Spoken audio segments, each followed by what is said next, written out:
As the crowds increased, Jesus said, "This is a wicked generation. It asks for a sign, but none will be given it except the sign of Jonah. For as Jonah was a sign to the Ninevites, so also will the Son of Man be this generation. The Queen of the South will rise at judgment with the people of this generation and condemn them. For she came with the ends of the earth to listen to Solomon's wisdom, and now something greater than Solomon is here. The men of Nineveh will stand up at the judgment with this generation and condemn it, for they repented at the preaching of Jonah, and now something greater than Jonah is here. No one lights a lamp and puts it in a place where it will be hidden or under a bowl. Instead, they put it on its stand, so that those who come in may see the light. Your eye is the lamp of your body. When your eyes are healthy, your whole body is also full of light. But when they are unhealthy, your body also is full of darkness. See to it then that the light within you is not a darkness. Therefore, if your whole body is full of light, and no part of it is dark, it will be just as full of light as when a lamp shines its light on you." When Jesus had finished speaking, a Pharisee invited him to eat with him, so he went in and reclined at the table. But the Pharisee was so surprised when he noticed that Jesus did not first wash before the meal.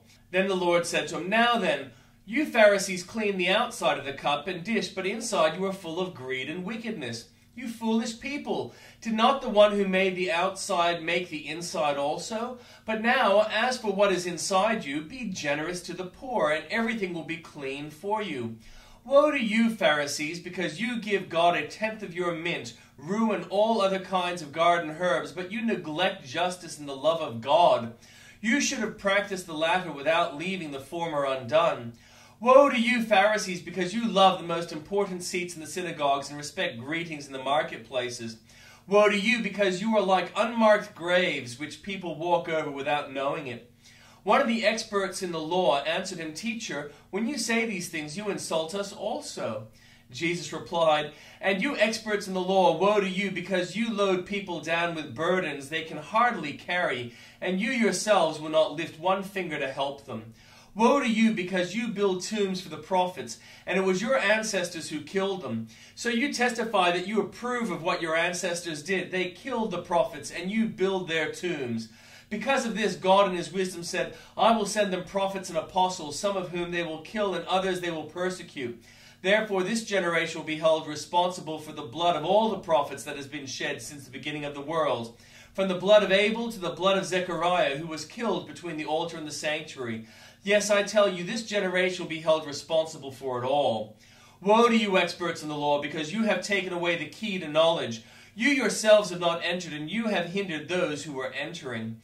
When Jesus went outside, the Pharisees and the teachers of the law began to oppose him fiercely and to besiege him with questions, waiting to catch him on something he might say.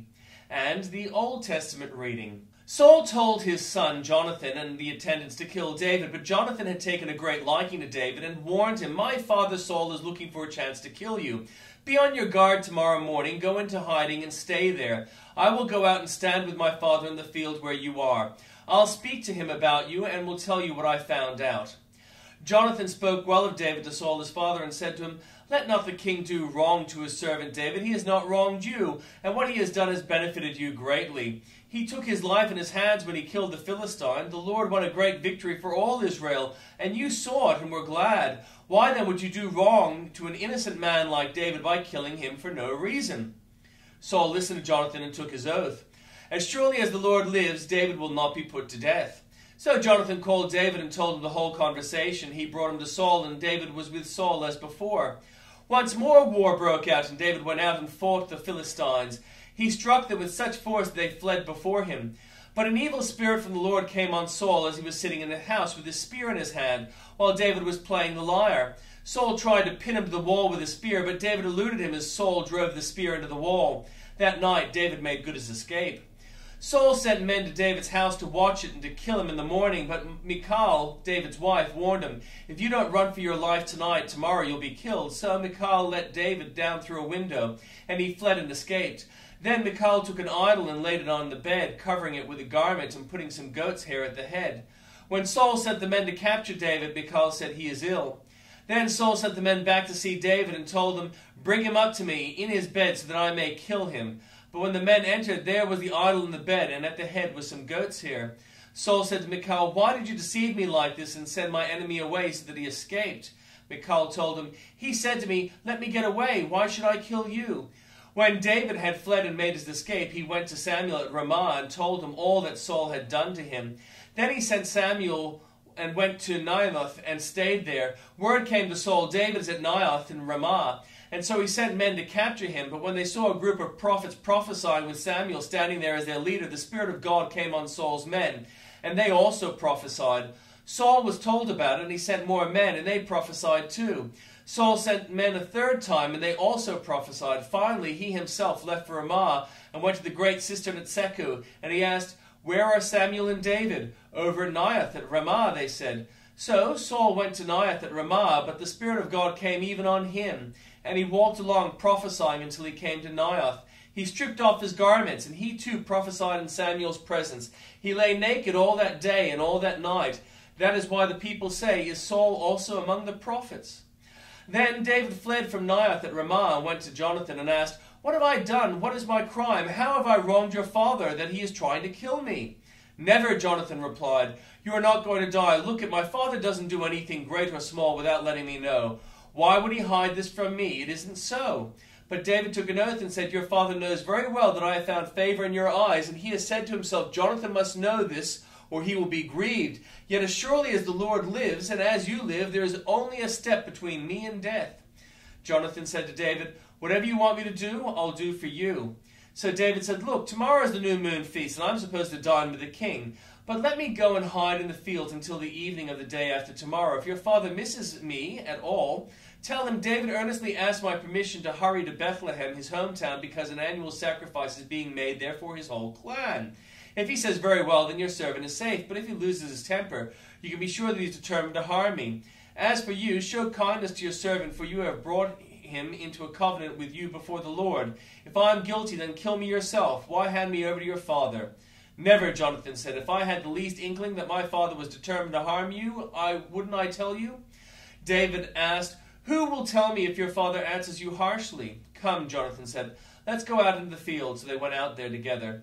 Then Jonathan said to David, "I swear by the Lord, the God of Israel, that I will surely sound out my father by this time the day after tomorrow.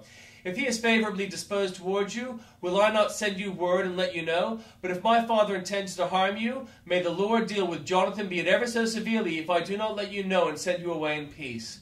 May the Lord be with you as he has not been with my father. But show me unfailing kindness like the Lord's kindness as long as I live, so that I may not be killed.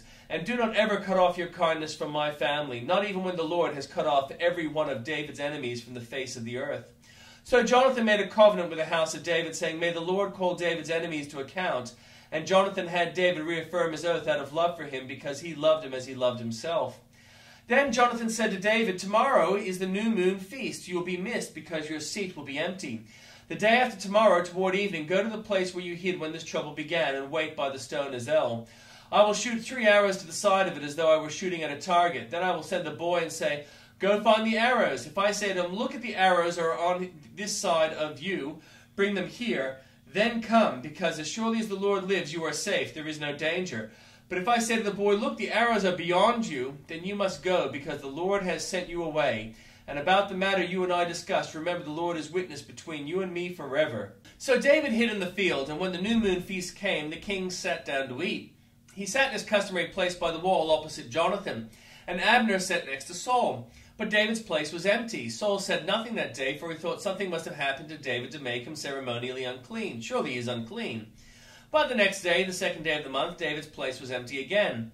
Then Saul said to his son Jonathan, "Why hasn't the son of Jesse come to the meal, either yesterday or today?" Jonathan answered, "David earnestly asked me for permission to go to Bethlehem," he said. "Let me go, because our family is observing a sacrifice in the town, and my brother has ordered me to be there. If I have found favor in your eyes, let me go to see my brothers. That is why he has not come to the king's table." Saul's anger flared up at Jonathan, and he said to him, "You son of a perverse and rebellious woman, don't I know that you have sided with the son of Jesse to your own shame and to the shame of your mother who bore you? As long as the son of Jesse lives on the earth, neither you nor the kingdom will be established. Now send someone to bring him to me, or he must die." "Why should he be put to death? What has he done?" Jonathan asked his father, but Saul hurled his spear at him to kill him. Then Jonathan knew that his father intended to kill David. Jonathan got up from the table in fierce anger. On that second day of the feast he did not eat, because he was grieved at his father's shameful treatment of David. In the morning Jonathan went out to the field for his meeting with David. He had a small boy with him, and he said to the boy, "Run and find the arrows I shoot." As the boy ran, he shot an arrow beyond him.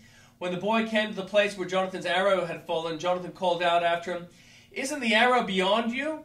Then he shouted, "Hurry, go quickly, don't stop."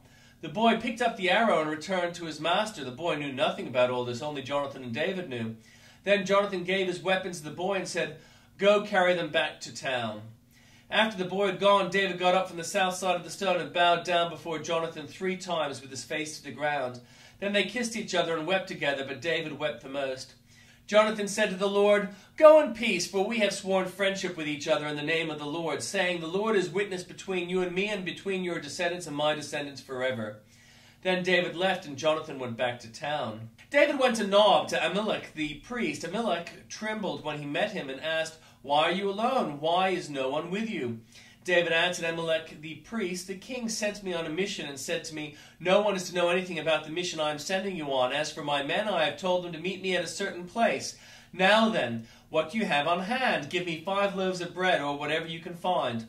But the priest answered David, 'I don't have any ordinary bread in hand. However, there is some consecrated bread here, provided the men have kept themselves from women.' David replied, 'Indeed, women have been kept from us as usual whenever I set out. The men's bodies are holy, even on missions that are not holy. How much more so today?' So the priest gave him the consecrated bread, since there was no bread there except the bread of the presence that has been removed from before the Lord, and replaced by hot bread on the day it was taken away. Now one of Saul's servants was there at that day, detained before the Lord. He was Doeg the Edomite, Saul's chief shepherd. David asked Ahimelech, 'Don't you have a spear or sword here?' 'I haven't brought my sword or any other weapon, because the king's mission was urgent.' The priest replied, 'The sword of Goliath, the Philistine, whom you killed in the valley of Elah, is here. It is wrapped in a cloth behind the ephod. If you take it, there is no sword there but that one.' David said, 'There is none like it. Give it to me.' That day David fled from Saul and went to Achish, king of Gath.